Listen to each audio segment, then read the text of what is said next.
Back on the show is Kody Nordby, who fights for the vacant CES bantamweight title against Andre Soukhamthath at CES 33 on March 11th. Kody, how are you? I'm good, man. How are you? Hey, fantastic. Good to talk to you again. And how excited were you right off the bat to find out that you'd be fighting for the title, especially when you had so many opponent switch-ups in your last couple fights? Yeah, unfortunately, I did have a lot of opponents back out. Thankfully, Derek Shorey did step up. I did have to bump up to 145 in order to fight Derek. But that was awesome. I'm honestly more excited to be fighting Andre Soukhamthath than even for the title. I mean, the title's just kind of a cherry on top.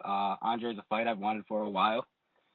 And just to be finally getting that opportunity to fight him is just amazing.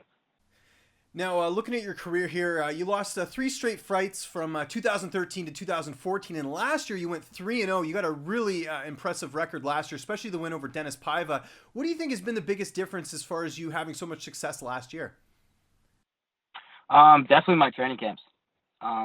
Working out with Top Flight Wrestling and doing my boxing over at Grundy's Boxing Gym. And, Top Flight's really, really helped push me. All the guys over there are awesome. Yeah, so I definitely have to credit my turnaround to Top Flight Wrestling Academy. Good stuff. Now, you're taking on Andre Soukhamthath, and you mentioned this is a fight you wanted for a while. How long has he been on your radar as far as an opponent you wanted to match up with? Oh, boy. He's been on my radar for about 4 years. We kind of have a lot of bad blood between me and him. Him coming from Woonsocket, me being from Woonsocket, both graduating from the same high school. This was a fight I wanted a while back. I would say about 4 years ago. I wasn't really calling him out. I thought it was just a fight that would be interesting. And I think he kind of took it the wrong way, and things just started building off of that. And me, I don't want to say calling him out, but calling him out, like I said, he would take it the wrong way. He would accept sometimes, and then it would fall through, and it was a bumpy road with me and Andre. And now that I'm finally fighting him, it's just I really can't wait till March 11th. Well, it's certainly going to be a good fight. And as far as how you see this matchup going, how do you sort of see you guys matching up? Oh, I think I'm his worst possible matchup. He's a stand-up guy. His Muay Thai striking, his wrestling and ground game, in my opinion, really isn't at all at a pro level. To be honest, I seen his last fight, which is actually the fight I fought Dennis Paiva on, was at the same card. Horrible. That fight was very, very horrible. And I mean, even if you look back at his fight with Blair Tugman, who some people will say is a wrestler, Blair has not the wrestling for MMA. It's just not there. He's too afraid of the striking to really break his wrestling out. So Andre was never pushed with the wrestling. Well, I feel like when I'm going to push Andre, that's going to lock his striking down. And I predict he's going to punch, he's going to want to move, he's going to want to stay away from the wrestling. I mean, it's no secret what I'm going to do. I'm going to go in there and take him down. I'm going to beat him up.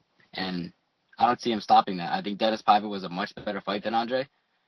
And I mean, I took him out first round. I see me doing the same to Andre. Now, have you had to change up your training at all with the fact that this is going to be a 5-round title fight?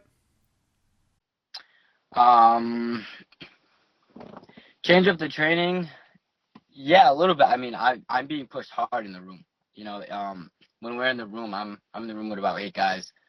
A lot of them college wrestlers, judo black belts. Where they're pushing me. I'm the main focal point in the room, which is what I like about Top Flight Wrestling. If you have a big a big fight coming up or anybody who's competing, they like to make those guys the focal point in the room and really push those guys. So I've been getting pushed for about 2 months now, really, really hard, and I can barely walk out of the place when, practice is over. Good stuff. Who are some of the people at Top Flight that are helping you get ready for this fight? Nick O'Connell. He's a Rhode Island State champ, national champ in judo black belt. Ricardo Mooney, actually, too. He's wrestling right now for Rick, Rhode Island College. He's also a judo black belt. If you get the win here, you'll be 7-3. How close do you think you are to going to the big show? Because, I mean, that's a pretty impressive record, especially for a guy like yourself in the bantamweight division. I just turned 23 years old. I'm still very young. Still have a lot to learn. 7-3 is an alright record. I really can't say. I really have no prediction. I'm just looking forward to March 11th and whatever any fights brings after. It is what it is. And speaking of that, I got to get a prediction for this fight. March 11th, how does this one end? First round submission.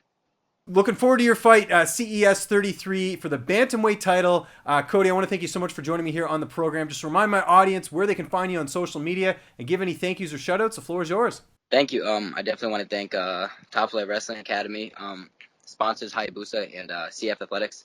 You can find me on Instagram, Facebook. Just type in Kody Nordby, search me up, and I'll be there.